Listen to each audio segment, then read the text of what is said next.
kita nggak bisa mengeluarkannya atau menjualnya, otomatis sia-sia, akan rugi dan percuma. Jadi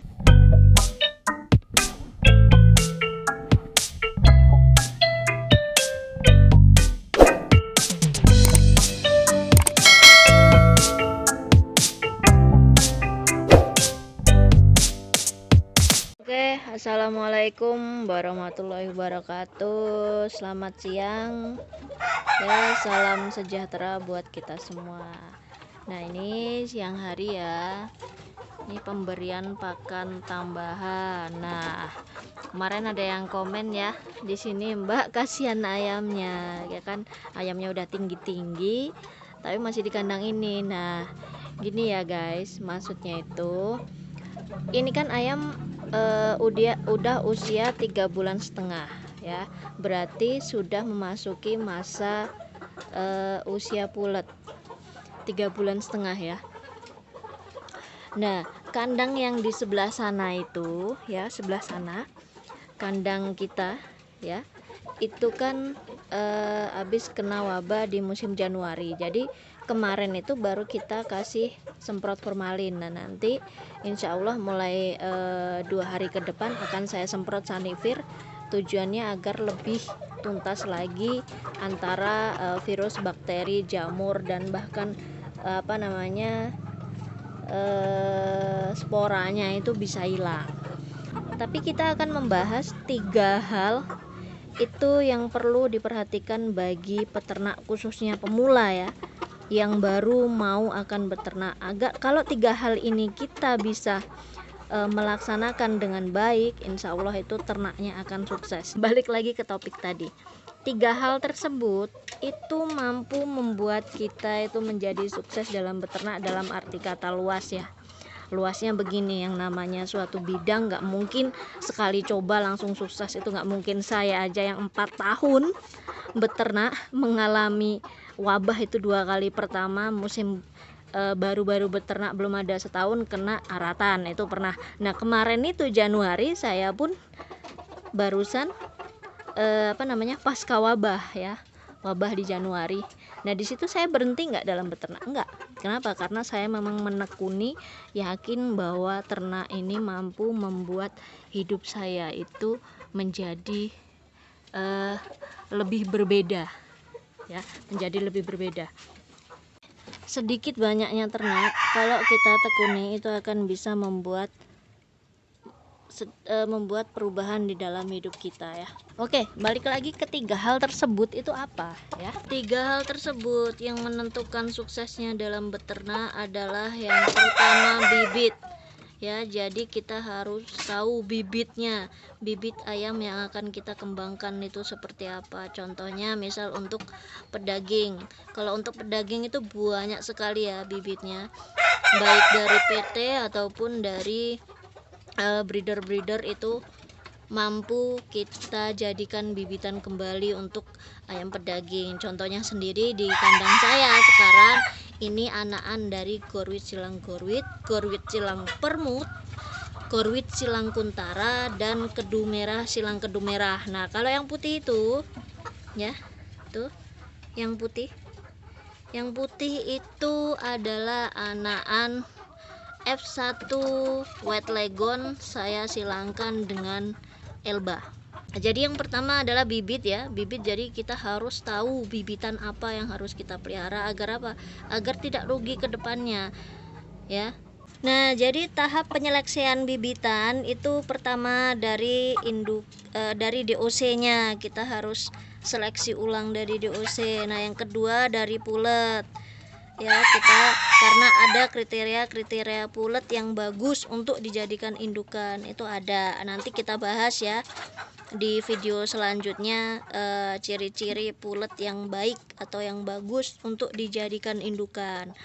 Yang kedua adalah pakan ya, pakan, dimana pakan ya untuk ayam itu banyak sekali jenisnya, dari starter, grower, pulet, dan indukan ya.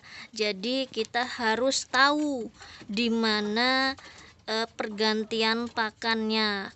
Misalnya kalau untuk DOC itu kan kita harus kasih pakan yang proteinnya minimal itu 20%, lebih tinggi lebih bagus, dan itu lebih bagus lagi kalau pakan pabrikan yang sudah jadi. Misal contohnya kalau kita menggunakan 611B. Tapi ada juga sebagian ternak itu yang mampu mengolah bahan pangan itu dijadikan pakan alternatif khusus untuk DOC. Jadi beliau tidak menggunakan pakan pabrikan, itu juga bagus. Jadi tergantung kita dalam memanajemen pakan atau menentukan pakan, bahkan memilih pakan ya, karena pakan ini sangat berpengaruh dalam beternak. Karena untuk dibibit itu kan pengaruhnya dalam usaha ternak itu 30%, sedangkan pakan itu sekitar 40% bahkan 50%. Jadi yang perlu kita keluarkan biaya lebih tinggi itu adalah biaya pakan ya, karena pakan banyak macam sekali. Nah, untuk growernya itu biasanya kita bisa pakai pakan grower pabrikan bisa ya, misalnya 512 atau pakan itu khusus Bangkok itu juga ada. Nah, bisa juga jadi pakan adukan sendiri, misalnya dicampur antara pakan starter dengan pakan bekatul ataupun dedak ya, pakan alternatif. Tujuannya apa? Agar menekan kos pakan, sehingga kalau pakan yang kita keluarkan itu dengan biaya sedikit, insya Allah yang akan dihasilkan itu akan lebih banyak lagi. Tapi kembali lagi ke manajemen atau pemasarannya, karena semakin bagus kita pelihara ayam, kalau kita nggak mampu dalam mengeluarkannya atau menjualnya, itu sama aja bohong ya, dan itu akan sangat berpengaruh untuk kelangsungan usaha ternak kita. Itu yang kedua ya. Yang ketiga itu adalah manajemennya. Jadi kita sebagai peternak harus pinter-pinter memanajemen ya usaha kita. Contohnya manajemen kandang, manajemen pakan, manajemen pemasaran, dan manajemen banyak lainnya. Jadi kita harus berperan penting di dalam manajemen tersebut. Kenapa?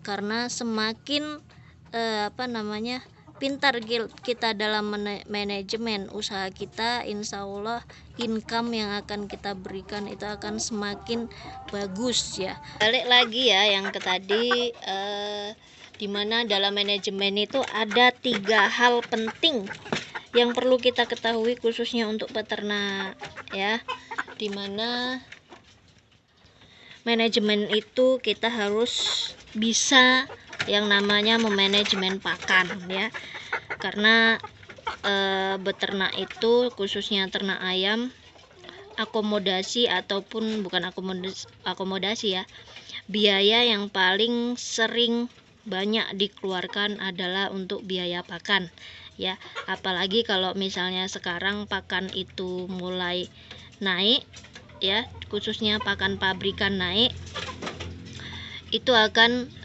mempengaruhi juga pendapatan kita nantinya ya, karena nggak mungkin kalau kita pakannya mahal kita jual ayam dengan murah, itu nggak mungkin, itu tidak akan ketemu. Nah, itu untuk pakan. Jadi manajemen itu ada 3 ya, itu yang utama, manajemen pakan, yang kedua adalah manajemen minum ayam ya. Jadi ayam itu dia bisa bertahan nggak makan, tapi tidak bisa menahan haus. Makanya lebih baik telat ngasih makan daripada minum itu sering telat ya. Tapi alangkah lebih baiknya pakan jangan sampai telat, minumnya juga jangan sampai telat. Kenapa? Agar pertumbuhan ayam itu mampu tumbuh secara maksimal. Nah, kalau ayam sehat tumbuhnya maksimal, ya, itu akan menciptakan bibitan-bibitan yang bagus juga, dan hasil telurnya pun akan bagus. Ketiga adalah manajemen kesehatan. Manajemen kesehatan itu bagaimana? Manajemen kesehatan itu adalah kita wajib menyiapkan, ya, dimana vaksin, ya, sebenarnya wajib nggak wajib, ya, yang penting intinya antibodi ayam itu mampu bertahan dalam kondisi cuaca buruk sekalipun. Jadi kita harus bisa menyiapkan vaksin, ya, agar antibodinya naik. Nah, tapi ada sebagian peternak itu yang tidak pakai vaksin, tapi pakainya jamu-jamuan ataupun pakainya semua herbal. Itu bisa juga. Yang penting intinya antibodi atau kesehatan ayam itu mampu melawan berbagai macam penyakit yang nantinya akan datang ke kandang, ya. Nah, selain vaksin ataupun jamu-jamuan, ya, dalam manajemen kesehatan itu kita wajib lakukan penyemprotan ataupun sanitasi di dalam kandang. Agar apa? Agar kalau kandang bersih, kandang rajin disemprot dengan disinfektan, itu akan menciptakan lingkungan nyaman untuk ayam. Ya, kalau ayam sudah nyaman, itu otomatis antibodinya akan naik, ya, dia akan sehat terus. Nah, kalau ayam sudah sehat itu dia tahan akan berbagai macam penyakit yang datang. Contohnya sendiri, ya, penyakit-penyakit musiman seperti kalau musim panas ataupun musim hujan itu, ya, bisa membuat ayam itu jadi kolaps. Nah, manajemen yang terakhir, ya, yang menurut saya lebih penting daripada yang penting sih di antara manajemen 3 tadi, yaitu adalah manajemen pemasaran, ya. Jadi kita harus tahu gimana cara menjual produk kita. Jadi jangan sampai kita punya produk bagus tapi kita nggak bisa mengeluarkannya atau menjualnya, otomatis sia-sia, akan rugi dan percuma. Jadi pemasaran yang bagus itu menurut saya adalah MLM, ya, mulut lewat mulut. Itu yang pertama ketika kita memulai suatu usaha, dan kita wajib memasarkannya dari mulut lewat mulut. Contohnya, kita sudah punya produk kita panen, ya, kita kasih tahu ke orang tersebut, ya. Dari satu orang itu bisa berderet menjadi ribuan orang dalam mencoba produk kita. Kalau konsumen sudah merasakan produk kita itu produk yang sangat luar biasa, ya, misalnya DOC-nya bagus, puletnya bagus, indukannya bagus, itu otomatis dia akan mereferensikan kita kepada teman-temannya agar membeli produk atau ayam di kita. Itu yang pertama poinnya. Nah, yang kedua, cita rasa daging. Jadi kita harus menciptakan cita rasa daging yang memang sulit dilupakan oleh konsumen, ya. Misalnya dengan rasanya yang lebih gurih, rasanya lebih legit, ya, dan rasanya dagingnya itu lebih empuk dibanding dengan daging kampung yang lainnya.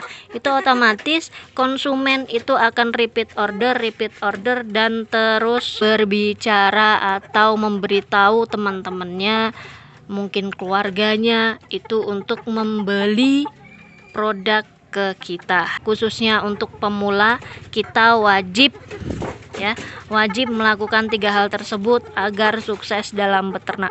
Oke, ya. Begini saja yang bisa saya sampaikan, ya. Jangan lupa like, komen, dan subscribe agar channel ini berkembang, ya, serta share ke peternak lainnya agar mereka tahu apa yang kita tahu. Wassalamualaikum warahmatullahi wabarakatuh. Salam sukses.